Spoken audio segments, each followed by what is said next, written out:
সুপ্রিয় শিক্ষার্থী বন্ধুরা, তোমাদের সবাইকে স্বাগত এমবি পাঠশালা চ্যানেলে। আশা করি তোমরা সকলেই ভালো আছো এবং সুস্থ আছো।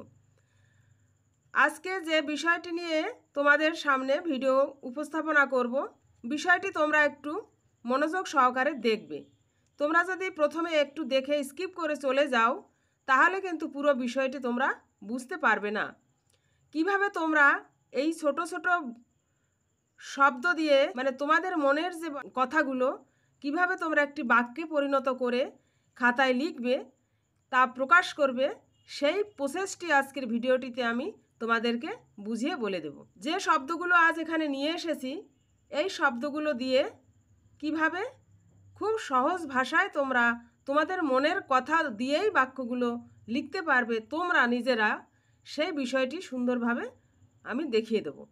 শব্দটা শুনলে তোমাদের মনের মধ্যে যে বাক্যগুলোই সহজে চলে আসবে মনের ভেতর থেকে, সেই ধরনের কথাগুলোই এখানে আমি তুলে ধরেছি তোমাদের কথা ভেবে, যাতে তোমরা সহজে এখন থেকে সহজভাবে বাক্য রচনা করতে শিখতে পারো নিজেরা।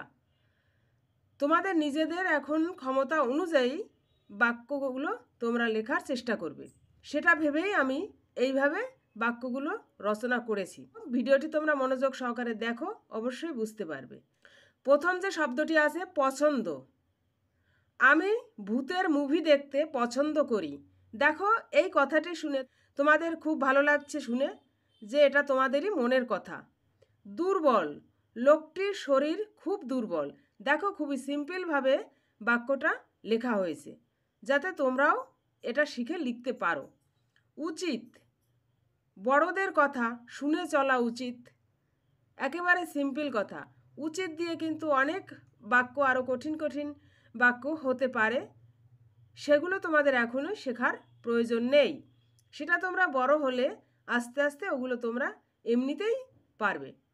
সাহস, বাঘ খুব সাহসী প্রাণী। তাহলে এই বাক্যটি লিখতে তোমাদের তেমন কোনো কষ্ট হবে না বা অসুবিধা হবে না বলে আমার মনে হয়। অপছন্দ, মিথ্যেবাদীকে সবাই অপছন্দ করে। এটা কিন্তু সত্যি কথা। অপছন্দ দিয়ে তুমি অনেক বাক্য লিখতে পারো, যেমন আমার ভাত খেতে অপছন্দ, বা আমার ডাল খেতে অপছন্দ, বা আমার ফল খেতে অপছন্দ, বা আমার সিনেমা দেখতে অপছন্দ। হতে পারে এরকম অনেক রকম বাক্য কিন্তু তোমরা নিজেরাও করতে পারবে। পরের শব্দটি দেখো কি আছে, ভীতু। বিল্টু খুব ভীতু ছেলে। ভীতু শব্দটি আসলেই তোমাদের বন্ধুদের মধ্যে যদি কেউ একজন থাকে, তোমরা অনায়াসেই অবলীলায় বলে ফেলো যে ও খুব ভীতু ছেলে বা ও খুব ভীতু, তাই তো? এভাবে বাক্যগুলো লিখবে। শোনা, কান দিয়ে শোনা হয়। খুবই সিম্পল বাক্যটি। কান্না, কষ্ট পেলে কান্না পায়। খুবই সাধারণ এবং সাদামাটা বাক্যগুলো, তোমরা নিশ্চয়ই এগুলো পারবে। নদী, নদীতে অনেক প্রকার মাছ থাকে। পরের শব্দটি দেখো, সমুদ্র। সমুদ্র অনেক গভীর হয়। মাঠ, মাঠ দিয়ে কিভাবে বাক্য রচনা করা যায়? আমরা মাঠে খেলাধুলা করি। বিকেলবেলা হলে মাঠে সবাই খেলাধুলা করে, এটাও বলতে পারো। বা বিকেলবেলা মাঠে আমরা হাঁটতে যাই, বা বিকেলে আমরা মাঠে খেলা করি। অনেক রকম বাক্য হতে পারে। পরে আছে দেখো খেলা, আমার খেলতে ভালো লাগে। খুবই সিম্পল দেখো বাক্যটি, একদম তোমাদেরই মনের কথা। এই শব্দটি কি আছে, পাখি। পাখি দিয়ে কিভাবে বাক্য রচনা করা যায়? ভোরবেলা পাখি ডাকে। খুবই সহজ, এবং তোমরা এটা তোমাদের সকলেরই জানা থাকে যে ভোরবেলা পাখি ডাকে। ইচ্ছা, সবারই কিছু ইচ্ছা থাকে। পরের শব্দটি দেখো, সকাল। সকালে সূর্য ওঠে। সবাই জানো তোমরা এই কথাটি, তাহলে এটা দিয়েই তোমরা একটা বাক্য গঠন করে ফেললে। সকালে সূর্য ওঠে। গরম, গরম খাবার খেতে ভালো লাগে। পরবর্তীতে শব্দটি আছে দেখো, শিক্ষক। শিক্ষক দিয়ে কি বাক্য রচনা করা যায়? শিক্ষক আমাদের শিক্ষা দেন। তোমরা এটা প্রতিদিন এই বিষয়টি দেখে থাকো স্কুলে, যে শিক্ষক মহাশয়রা আমাদের ক্লাসে আসেন, তারা আমাদের পড়ান, ক্লাসে এসে এবং চলে যান, আরেকজন শিক্ষক আসেন, তিনি আবার পড়ান একটা সাবজেক্ট, পড়িয়ে তিনি আবার চলে যান। তাহলে তোমরা নিশ্চয়ই জানো যে শিক্ষক আমাদের শিক্ষা দেন। এই শব্দটি কি আছে? বন্ধু। এটা খুবই কমন একটি শব্দ। তোমাদের প্রত্যেকেরই কেউ না কেউ বন্ধু আছে। বন্ধু দিয়ে বাক্য রচনা করতে বললে তোমরা অনায়াসেই বলবে যে যে যার যে বন্ধুর নাম আছে তার নামটা নিয়েই তোমরা বলবে নিলয় আমার ভালো বন্ধু।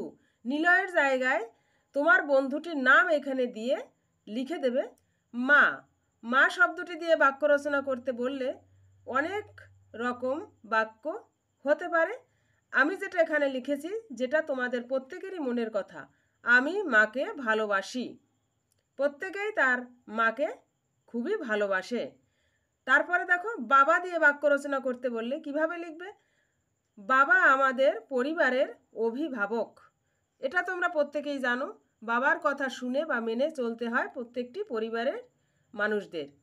তাহলে বাবা হলেন আমাদের পরিবারের অভিভাবক। ভিডিওটি তোমাদেরকে সম্পূর্ণ দেখে যদি তোমাদের কাছে ভিডিওটি একটু উপকারী মনে হয় তাহলে তোমরা অবশ্যই ভিডিওটি লাইক করবে এবং তোমরা একটি কমেন্ট করে তোমাদের মতামত আমাকে জানাতে পারো, বা তোমরা কী ধরনের ভিডিও চাও সেটাও যদি আমাকে বলো তাহলে কিন্তু খুবই ভালো হবে।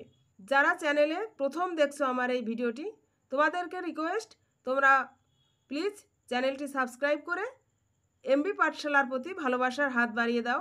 যারা সাবস্ক্রাইব করেছো অলরেডি তাদেরকে অনেক ধন্যবাদ। আর এই ভিডিওটির ডেসক্রিপশনে বেসিক বাংলা শেখার প্লেলিস্ট লিঙ্ক থাকবে, সেখান থেকে তোমরা বাংলা শেখার আরও অনেক রকম ভিডিও আছে, সেগুলো তোমরা পর্যায়ক্রমে দেখতে থাকবে। নিশ্চয়ই তোমরা উপকৃত হবে।